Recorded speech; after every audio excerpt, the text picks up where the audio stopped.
everyone. Welcome to this week's Indie Artist Music Hustle with Blonde Intelligence. I'm your host, Miss Runway, where I always seek to give you exquisite cranial repertoire. This week, we have a very special guest. We have the CEO of Rockstar 86, Miss Tiffany Robinson. Say hello to everyone.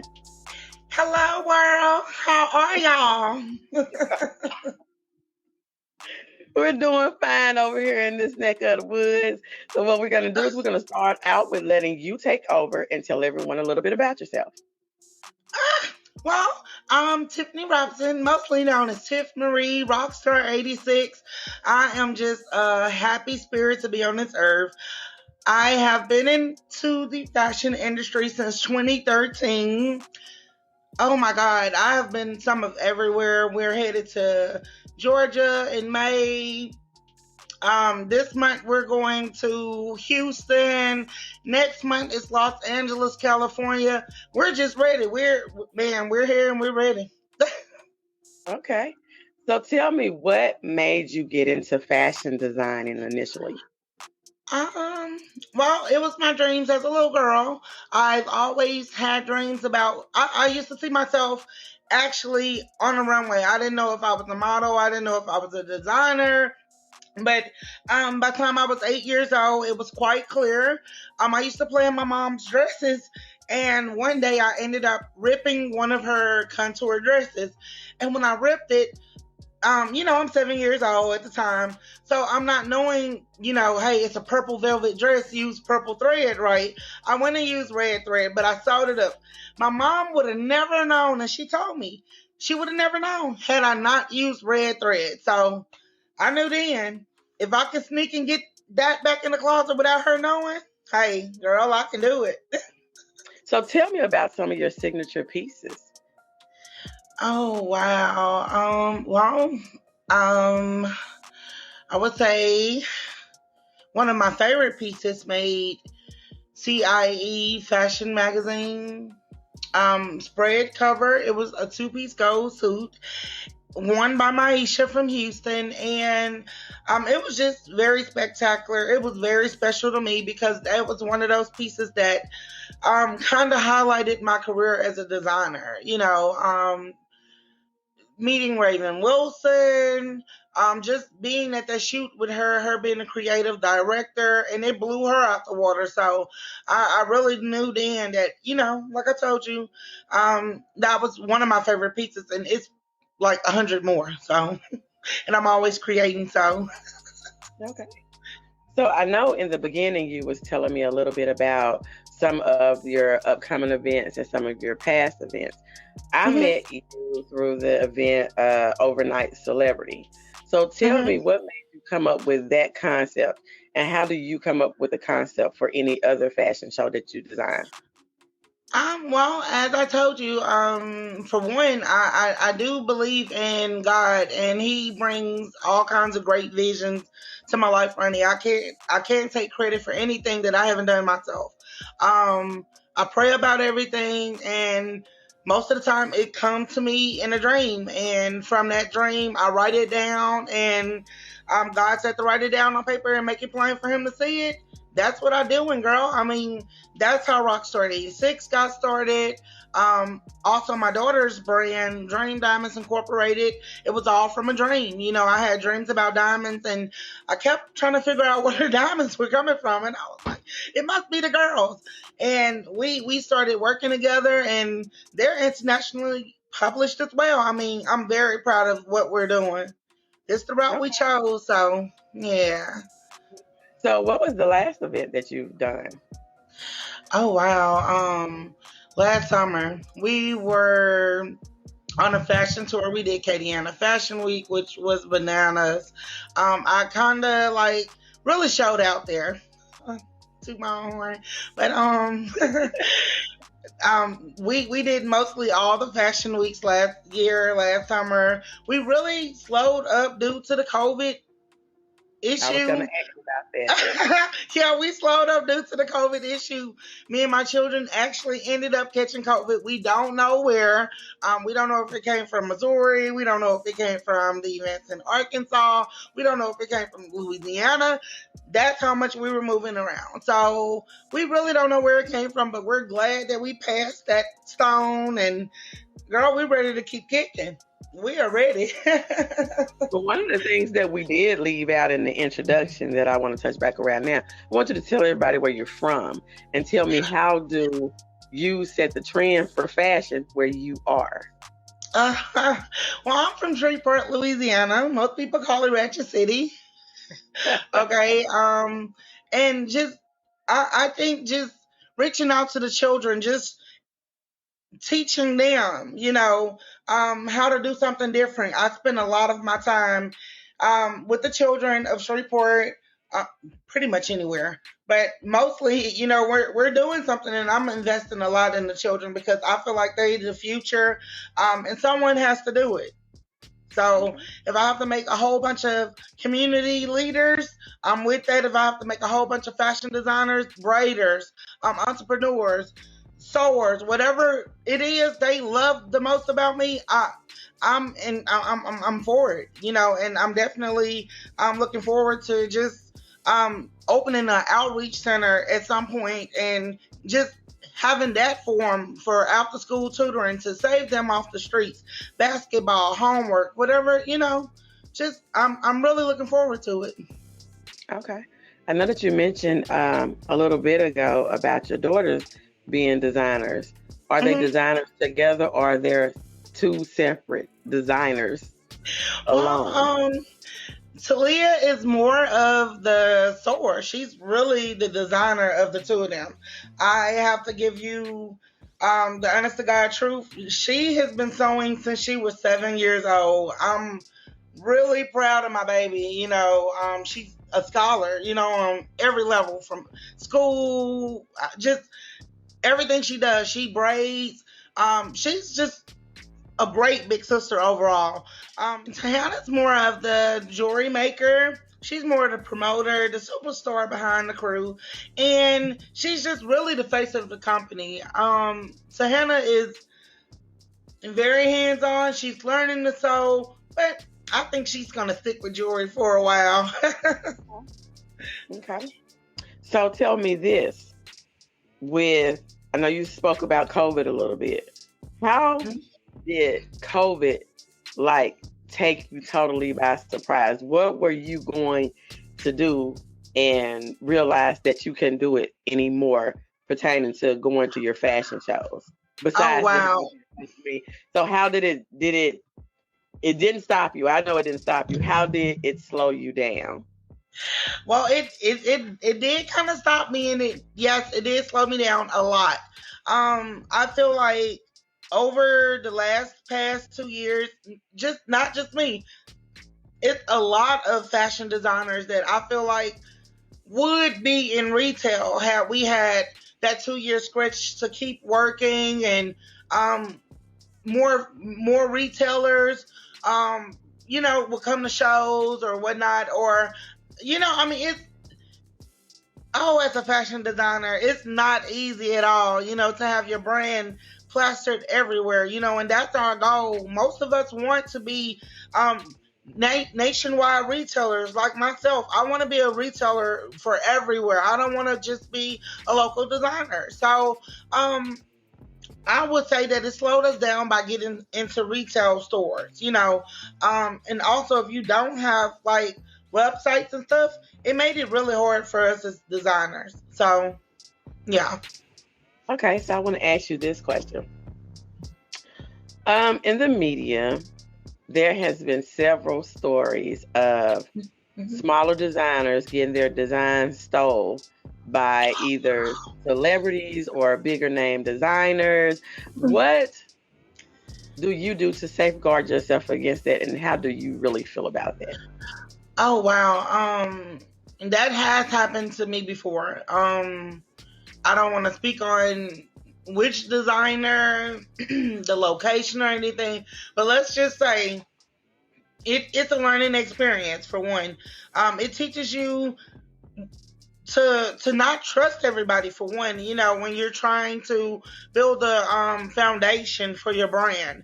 For two, my biggest thing was I stopped showing things, before shows. If you want to see it, come to the show. If you don't see it at the show, then you can see the JPEGs after the event or something, or you can catch it published in the magazine or something. You just have to really protect yourself on everywhere around it, because someone's going to get inspired by you, which is really good, but you don't want them to have the same ideas as you. You don't want someone to mimic your every move. So it's very, man, it's a lot coming with being a fashion designer, a custom fashion designer as well. And may I say that it's a lot of people saying that they're fashion designers. If you're not customizing it, if you can't take a role and cut it up and make something, you are not a fashion designer. You are a brand, honey. I just want to solidify that while we're on, because, it's a lot of foolishness in this industry. So do you think that there should be punishment for that? Yes. Yes. And I think the boundaries should be in place. If you're a boutique, you're a boutique. That's wholesale. You got a t-shirt line. That's a brand. You're just stamping a name on it. And I'm not trying to stop anybody's, hustle. I'm not trying to stop, but someone has to say it. Someone has to say it. Hey, who better to say it than Tiffany Robinson of Rockstar 86, internationally published fashion designer? Who best to say it? I got you. How do you feel about the Black culture being mimicked in fashion? Oh, wow. Me and the designer Coco Monette of Lady Shatori, big shout out to her, we were talking about that earlier, okay? I think with social media being a platform for everybody, it's easy for someone to just say, hey, I'm this. My biggest thing of that being is I was taught in fifth grade that you want to be wrote about in the history books. That was my biggest goal. That was my goal in life, to be wrote about when they make the history books. So, to see the fashion industry being watered down, sugar coated, tampered with, wow, it's a lot. It's a lot. And I really feel like us as designers, not only African American designers, of course, we have to stick together, and we have to want the other designer to win. We can't be out here trying to hold them back. If they're having a show and you're there, go and support them, because you know what it's like to be a fashion designer, an independent fashion designer is that, a Black independent fashion designer. So if we can come together as Black designers, man, I think we can really do some stuff. Okay. So tell me this. They always say that beauty is in the eye of the beholder. Mm-hmm. And no, to each his own. Everybody have their own brain. But mm-hmm. I have seen some fashion to me, and I was like, now, where in the world did they get this? Where is somebody going to wear this? And it costs thousands of dollars. Do you think that some fashion is not fashion and is really garbage, but they're getting their publicity because they're already famous? Or what do you think about yes.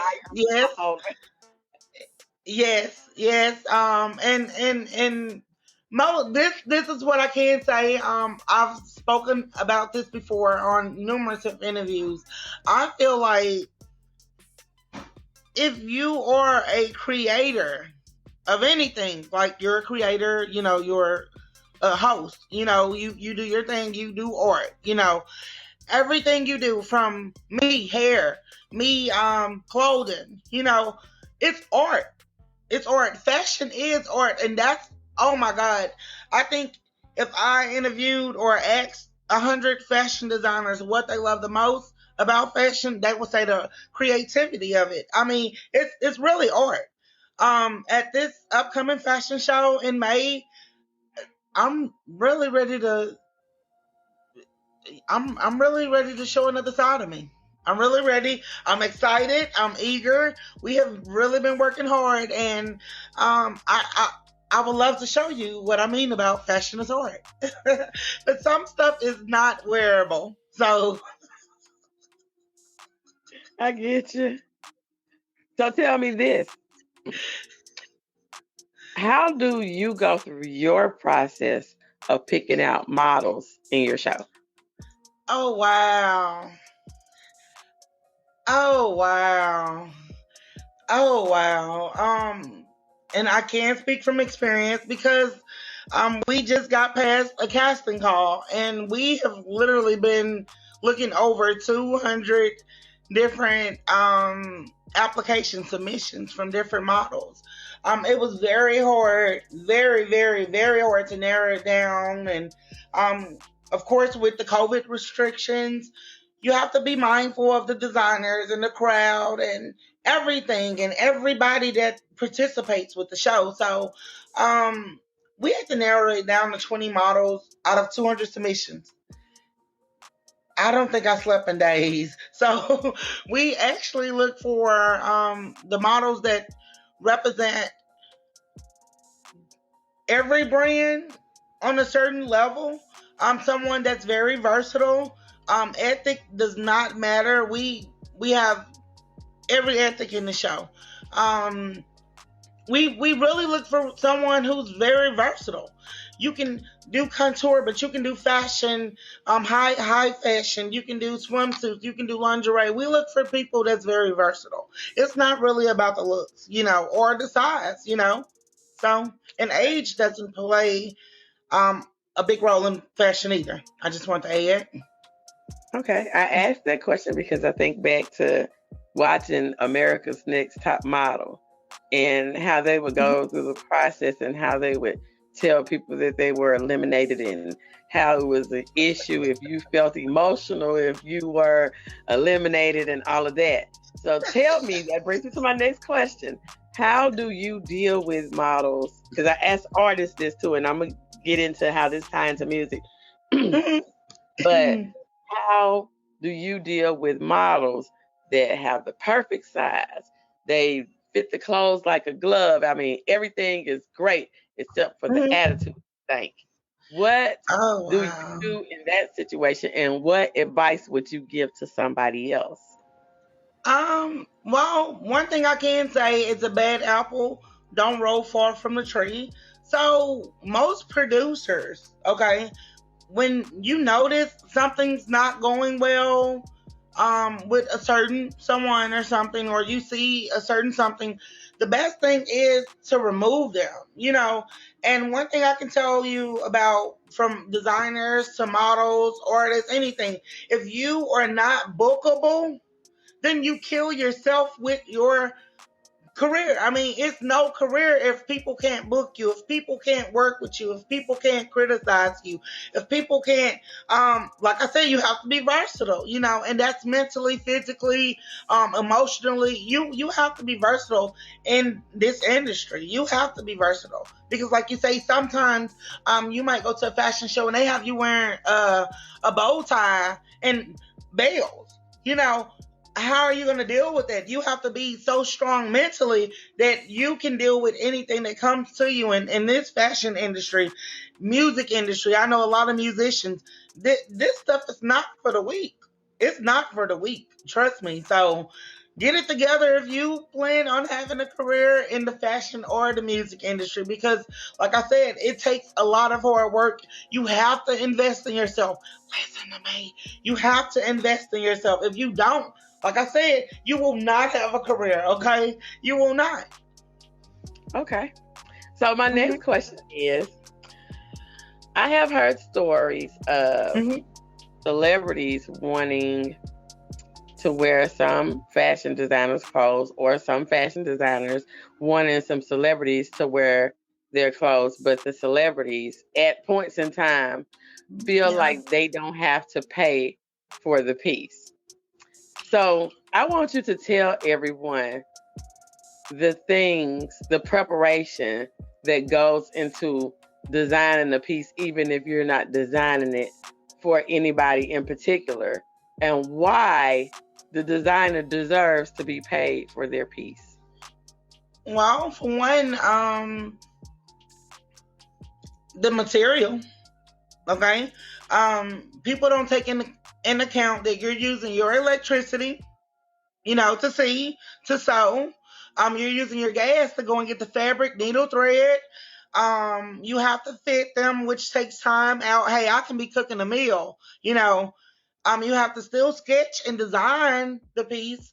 And then by the time you get ready to work and finally start sewing and cutting, and you have invested at least a week, depending on like you said, if it's for a client, if it's for a fashion show, if it's for prototype, if it's for whatever it's for, you're going to invest at least a week per item. That's just if you care about your brand. Now, if you can come up with something today and make it today and it's out today, then you go ahead. But at the same time, you have to worry about quantity, not with the people, but also quality with the people, because that's what they want. They want quality. They don't want to walk around in something that's falling off of them. So yes, it takes time to make any piece, and like you said, from swimsuit to a contour dress, girl, that can take months, even years. I see you got some pieces behind you. You want to show us some? Well, like I said, you can see the fabrics. We really don't want to reveal anything until the fashion shoots. And Miss Raven got something big coming up for me in April, so you'll get a chance to see some artwork and some of these awesome pieces back here, man. We just gotta really just take our time with everything, because if I don't, things won't go in order. And like I said, it takes time, even with a vision. I know what I want to showcase, when I want to showcase it. I also know that different models, just like you said, it's all about time in the fashion industry. And we definitely want to time these. We want to time these because these are timeless pieces. These are timeless pieces. It's okay. How important? We know it's important, but on a scale of 1 to 10, how important is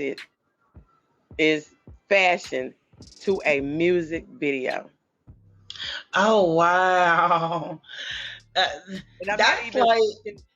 speaking in the form of artistic form, not just the clothes you wear, but I mean even with the background and the everything. And how do you feel how important that is? And how do you use those, I would say, natural elements to make the outfit pop? Well, fashion is like number one when it comes to a music video. You need it to even make the video go to the next level, okay? If the fashion is off, the song is off, the video is off, the artist is off, okay? So it's best to work with your stylist. It's best to work with your stylist. It's best, and pay someone, because you don't want to look crazy on your videos. So okay, so tell me this. Have you had a problem, especially with independent artists? Because we talk about independent artists, and a lot of them have a budget and they still, work another job or whatever. Mm-hmm. How do you approach the subject of pay me? Well, I mean, I'm thinking that when people contact me, I'm just going to speak from experience. When people contact me, the first thing I ask them after hello and how can I help you is what's your budget, And to be honest, A budget is important on so many levels: music video, fashion, all those good things. Um, if you can find something that will work within their budget, I usually try to help people though. I don't lowball myself, but I do try to help if I can. I'll give them some pieces, well, loan them some pieces or go and style them for the video or something. I even know other fashion designers that would love the publicity. So yeah, we just work with them, and try to stay within their budget. Okay. You showed me a flyer earlier. Would you like to show the flyer that you had? Yes.